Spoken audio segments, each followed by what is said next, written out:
Hi, welcome to Java 2. In this video, I'm going to go over the exercises for the Unit 6 assignment.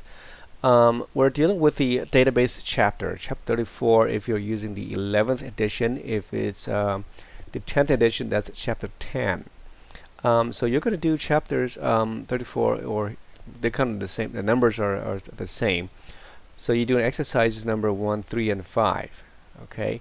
And so let's go into the book and see what they are like. So here is chapter 34. Let me close this. So you're going to do this first part, okay, here, which is this table. You're going to build this table here. And you're going to write a program that views, inserts, and updates the staff information stored in a database. So you're going to have 4 buttons. This last button is basically to clear all the fields here. And then you're going to create a view button, insert, and update. The view would be, for example, if you type an ID up here in the ID field, and if you click view, then it should pull all the records and all the information from the database pertaining to this ID here, if it does exist. If it doesn't, you should say not found, and pull the information right here. And then you have the option of inserting new data. So what that means is you have to create a new ID, for example, assuming it doesn't exist. You can create a new ID and then fill in the form here, click insert, and it should add this record to the database. And you can just make sure it's there. You can also click the view and load the ID there to make sure it loads back. And if you want to make changes to your any current or existing record, you can change here. For example, let me change the name or the phone number, and then you click update, and it should update that record. And clicking field clear again will just wipe out that form. So the form here doesn't really matter how you design it. You can do however you want to do, just as long as you have all the matching fields here. Notice that this table here is missing one field called the email. So you might want to add an email field over here or in its own line. That's fine. So the staff table, okay, the code to create the SQL statement to create a staff table is right here. You can just copy this, so initially, so really you have an ID field. This is your primary key. They put that statement down here, but you could just say ID char9 not null, and then put primary key after that, and then comma. It's fine too. Okay, so you have a total of 9 fields. Okay, and these are the ID name, the data type, and then the number of characters allowed in for that field. Okay, and once you create that table, then you can go ahead and then either pre-populate with some data, or you can use the form to do that for you. So to do this, you need to create a database, and you can use any type of database you want. You can use Oracle if you know how to use Oracle. Microsoft SQL Server, or the open source MySQL. And I'm going to show you how to use MySQL, which is very popular, very common, and also open source. So the first thing is, if you don't have MySQL installed in your machine, I think the easiest way is to go into the XAMPP page. So if you type in ApacheFriends.org, or if you type in xampp.com, it should take you to this page here. And then you just basically download this development environment. It's an IDE, or it's almost like a server itself that you can install on your machine. And the XAMPP, sometimes you just hear the word XAMP, or sometimes XSAMP. I think they use those terms interchangeably, but they mean the same thing. So download your version for your machine and install it. It should come with a complete installation of the Apache, okay, with PHP and MySQL and a few others, if I'm not mistaken. Okay, so once you install that, then if you search for XAMPP, you should have a control panel called XAMPP. So you click on that XAMPP, and you're presented with this. You may not have everything here. If you do have it, that's great. If you don't worry about it. You should have Apache and MySQL at least. And you need to start them, make sure they're running, because right now they're not running. And so the first thing is you need to start Apache. You click start, and it should go green. Okay, if you don't have a green light here, If it's a red or you see a red error message here, usually that means that there's a problem with the port number. So by default, as we know, web servers and websites, web pages, right? They use the default port number 80. I think 443 is the secure port, but 80 is the default port. So if you have a problem because you have a port conflict here, then you want to change the port number. And this is true if you have two Apache server running, or you have another, like for example, the Microsoft Windows IIS server running, then that might have a conflict.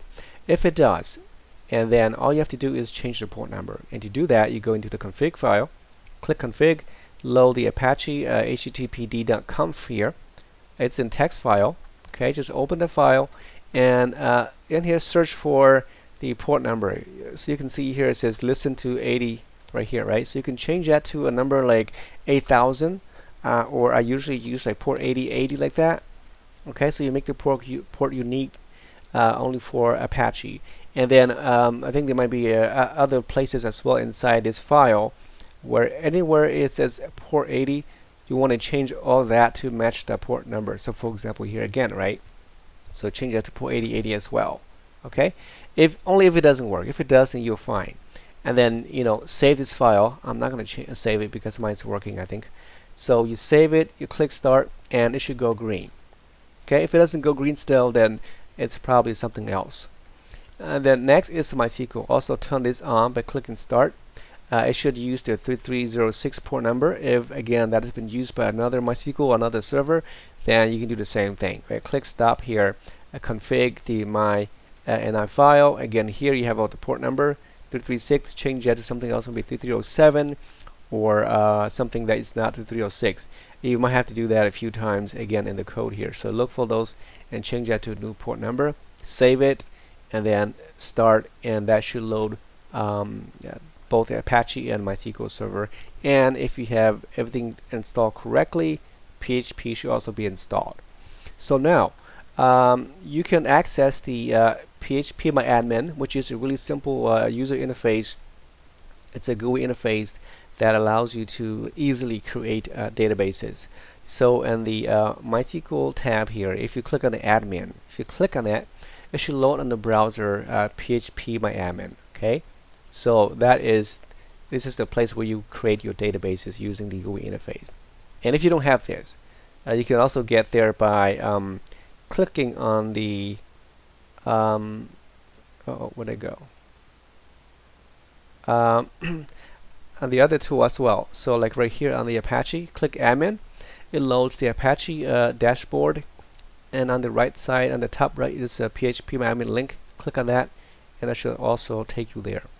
And usually it doesn't require you to log in. If it does, just put the username root, and then the password is also root. These are the default username and password.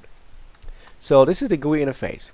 Okay, if you are not familiar with this, this is really easy to learn and to use. So that's one way. Another way is if you go here, if you are more familiar with the black screen or like the DOS command style, then you can also do that by going into the shell command. So you click on shell here, and that should load this shell command screen here, just DOS.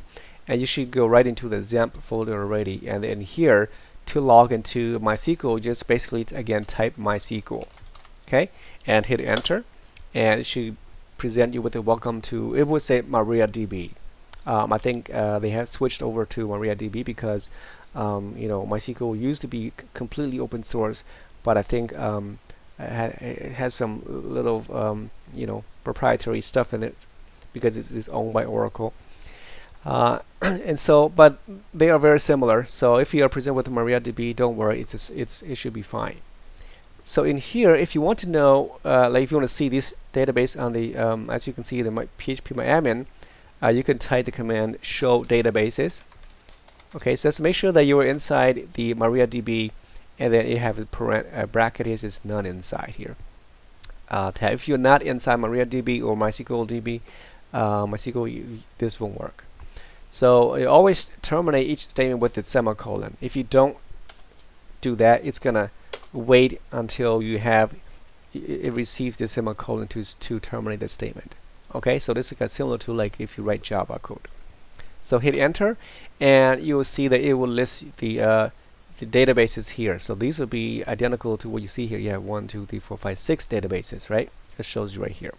And if you want to use one of them, then just basically say, if for example, if you want to use the test database, then I just say use a test, and then semicolon, and now it switched from the none to the test database. So now you're using this test database, and then everything you do here will be affecting the test database. So when you create a table, when you do selections from the tables and so on, will only be working inside the test table, database. And if you want to see what this test database has in terms of tables, you can just say show tables, and then it will tell you this is the empty set. There's no tables in there. Okay, so if you look at the book here, back to the book, okay, it asks you to create a table called staff. But before you even do that, the first thing you need to do is create a database. Okay, so back in here, you want to do is create a database. You can do here, or you can do it inside the phpMyAdmin here. Okay, I'll show you the command line first, and then we'll do it again inside the phpMyAdmin. So to create a database in here, you just go create database, and you give it a name. And I'll call mine, let's say Java2 DB, and semicolon, and just like that. It's just one row affected. That means the query is okay. It's okay now. And if you want to see what's in there, you just type show databases again. Show databases, and you'll see that Java2DB is in here. And you want to switch to the Java2DB, just again use Java2DB, and now you've been switched over to Java2DB. If you type in show tables, it should be empty. Okay, so now let's create a table, and the table you're going to create is the staff table. So if you look at this here, it has about 1, 2, 3, 4, 5, 6, 7, 8, 9 fields. This last line here, it just says that it's going to make the first field here, the first column, to be a primary key, and that is a unique column that cannot be duplicated. So it's a way of how the system organize and source your data, okay, for searching purposes. If it's not organized this way, it will be really difficult to find information. So if you go here, and let's just say we want to create the first table. Let me just make this a little bit smaller here. All right. You could just type it exactly what you see there, okay, line by line, and it'll work. This is a pretty standard SQL statements that is should be compatible with every database. So in here, I'm just gonna go and type in create table staff, and then the parentheses. If you hit enter, again, it does not terminate until you issue the semicolon. Okay, so the first field is ID, and you put a char of 9 characters, not null. Okay, so if you can see here, the primary key is at the bottom. You can do that, or you can just say primary key here is fine too. Okay, either way, but let me do it like the one in the book. So comma, you separate each field with a comma, last name, a varchar, variable characters of 15 characters long, first name varchar of 15, and then middle name of character, one character only, address of varchar 20, city varchar 20, and then state character 2, and then we have the telephone character 10, and then we have email varchar of 40. And then finally we have the word primary key is going to be the field ID, and then we terminate that and then enter. So everything's okay, then you have query okay, and it looks good. Okay, so the difference between varchar and char here, as you can see, is that it just in terms of memory location, memory size. if you allocate a data type of char character of 1, that means that it will preserve 1 byte of data, 1 character. If you use character 2, it will preserve exactly 2 character in memory. So char of 10, it will use 10 characters. Okay, doesn't matter if you use all of them or not, it will store that many characters in memory. So that is maybe the negative side of using char versus varchar. The varchar, the variable character, is that you have allocated up to 15 size of characters, right? That means that you are limited to 15 characters, but if you only use 10 of them, then it will only allocate 10. So it will not use the other 5. Okay, so if you only put 3 characters, then it will use only 3, and then the other 12 characters are not used, so therefore you should be so you have saved some memory. I noticed I mistyped the name here for the first name, which is okay in this example, but you should make sure that that's correctly typed in there. Okay, so again, just to make sure that it's in there, I can type in show tables, and you'll see that now the table staff is in there. Okay, and then if you want to know what's inside the staff table, you can do a select statement. Select the star means select everything from the table called staff, and then there's nothing in there. Okay, so the next thing is how do you insert data into this table? Well, you have to make sure you know what these fields are, okay, and then you can use the insert statement.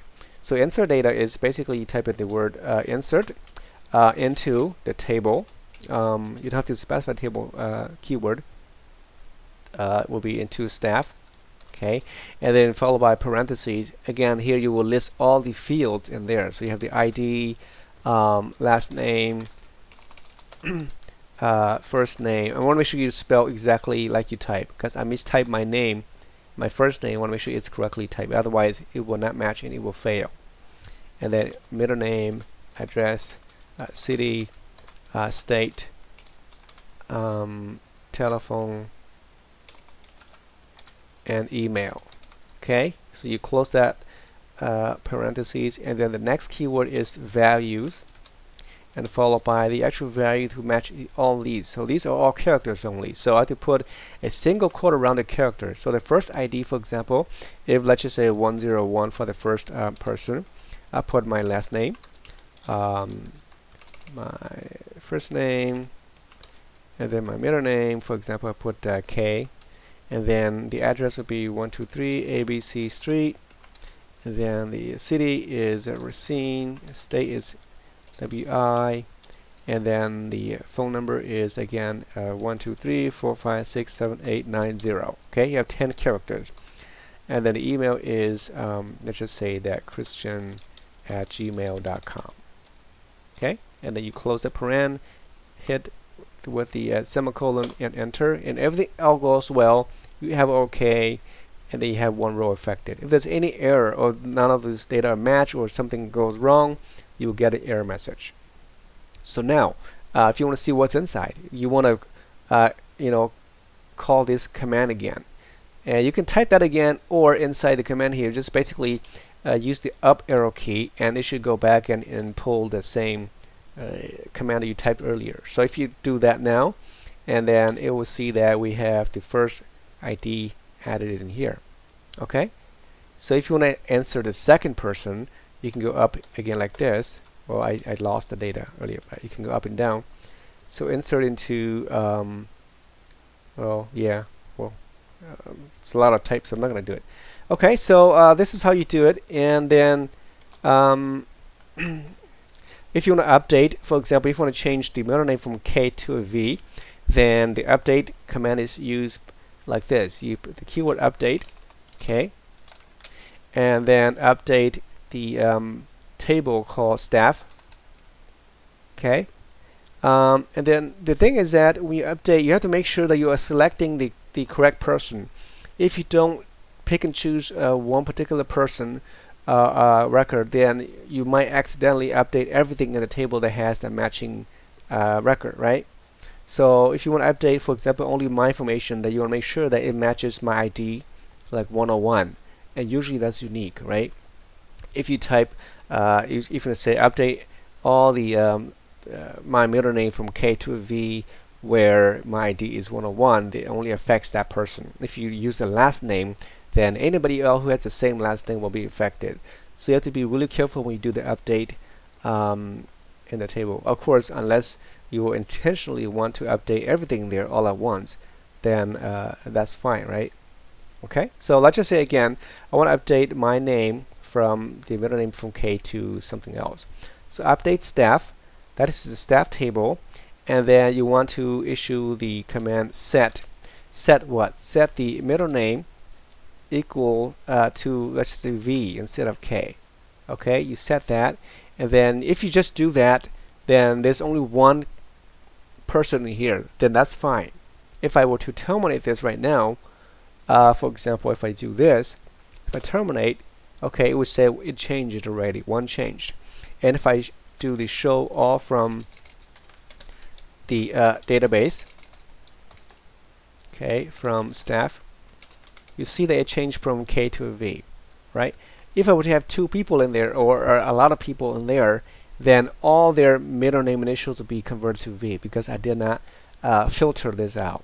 Okay, so typically you want to say something like update staff, and then set the middle initial to from V into, let's say, if I go back to K, okay, and you want to say where the ID is equal to 101.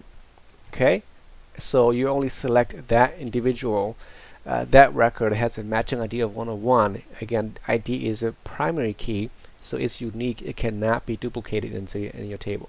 So only one record can be changed, and this is the way to do it. Okay, so when I do this, if I terminate this with a semicolon, and now it's been changed back to it should be changed back to V, to K. Okay, so it's really important how you do with your where clause. Okay, so that is how you would update your information here. And then finally, the last two I want to show you, if you want to delete everything in the table here, then you will issue a delete statement. Okay, you say delete everything. You can do that from the table staff. Okay, I think I don't need the star. Okay, just delete from staff, and then when you do that, you see that if I go and type in select from staff, it's now empty, but the table is still there, right? Show tables, table staff is still there. So the delete is you're deleting the actual content inside the table, but the table and the structure will still exist. If you want to drop the table entirely, then you will use the keyword drop table and then staff. Now be really careful with this drop statement, okay? Because same thing with the delete. The only thing is that if you do this, it does not give you a warning. And if you accidentally drop table staff, and if you do this, as you can see, there's no warning. It doesn't say, "Are you sure?" So when you do that, it's gone completely. It's gone out of nothing, right? You don't have anything anymore. So if you type in show tables, as you can see, it's not there anymore, and you cannot recover unless you have a backup. Okay, so be really careful with that. And then also, if you type in show databases, you see that you have the Java 2 DB databases there. Same thing. If you want to drop a database, you have to be really extremely careful, and I would take extra precaution when you want to drop something. Okay, so now I can drop this database called Java 2 DB. Since I'm not going to use it anymore, I know that's the one I want to delete, drop. So you click and do that. Oh, I mistyped the DB. Okay, and there it's gone, and then now it's been removed from my list as well. If you type in show databases, it's completely gone, and again, there's no undo. So be really careful with that. Alright, so that is how you would create databases using the MySQL monitor or the command prompt. Okay, so exit out of that, and then we're done with that. Now to do this inside here, okay, if you go into phpMyAdmin, and this is a much simpler method. Okay, I deleted already, so if I didn't, I refreshed this, I would have seen the database earlier in here. So in here, You can see that this left column lists all your databases, and then if you want to create a new one, just click new. Okay, here you can go to databases and then create a new database here, or just say new, and you present it with the same screen. And again, just to put Java 2DB, oh that's cool, and then just click create, and you're done. So now you have Java 2DB here. If you expand this, you have nothing there yet, and they ask you with the table. So let's go ahead and create a table that we want to saw earlier, and the table is the staff, and then we have all these information here, right? So let's do this. I'm gonna let me take this out, resize this, and then so I can see it, and we'll put over here like this. All right. Actually, let me put over here. Okay, so we're going to create this table, and using this visual tool is really helpful. It's very easy. The first thing is staff. I already did this earlier, so I think it's still in there. That's pretty cool. And I have again 9 fields, so you just go in here and just add 9 or put 9 in there, and then click go. Okay, you're presented with this table here. So let me hide this. Here, the first field is the ID. Okay. And this is a char of 9. So again, you go down here and select char, and then the length is 9. So you put 9 there. And this is a primary key. Okay, so if you scroll to the right of this, you'll see that there's a default here. Oh, not that one. I think the collation, I forgot where it is. Index. So right here, you make that as the primary. You select that, and then just say, okay, good to go with that one. And then the next thing is the last name. So last name is it's a varchar, and then the size of 15. Put that there. Okay. And then we have the first name, and then varchar 15. And then we'll have the rest. So mi, this is the character of 1, address, varchar of 20. We have city, varchar of 20.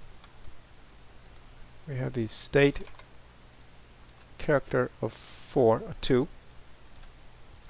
And telephone, the character of 10, and then finally we have the email, varchar of 20 for 40. Okay, that's all good. And then you click save, and now what I'm going to expand this. Okay, you should have now create a table called staff. Okay, if you look at the structure, you just basically click the structure here. It will list you the structure, and just ignore here if you see this message. Okay, so you have table with 9 fields, and so the data type here, and then the null column here. This means that can these fields be empty? That's what it means. So now it says no. That means when you input some data, you cannot leave this field blank. If you want to allow empty or blank, then you want to update it. So for example, the email, so maybe not everybody might have an email, right? Or might not have a middle name. So you could say if it's optional, then you want to change that to right here, no. Just check yes, you can have optional here, and then click save. You'll see that it's now been set to allow the no value. So that means you don't have to include the email. Okay, so that's that, and I want to change it back to the original one. Let's just say everything's required. Okay, so now to insert data, as you can see, alter is, you see the command here. It's a SQL command. To insert data, you just click insert, and then I just put some information here, right? So you can put like 101. I put here again my last name, first name. Put K here. Address would be 123 ABC Street, Racine, Wisconsin 12345678990. Email is, let's just say here, or my actual email here, right? Could put that here, and then click go. So now I've added one person, and this is the command, the insert. If you remember, we did earlier inside the SQL monitor. Okay, you see that inside here you have a strange character, which is the back single quote. So, but when you do this inside the Java, you can just basically omit this, or you can use this thing. The straight quote is fine. But in here, you're using the other quote here. So then you go back to the browse, and you'll see that my information has been inserted with the ID of 1.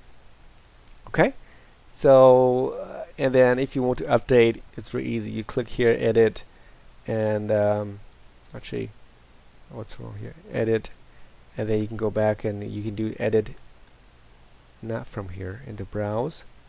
Click edit. It doesn't let me do that one. Why is that? It should let me do it. Let's try again. So table staff, browse, and then edit.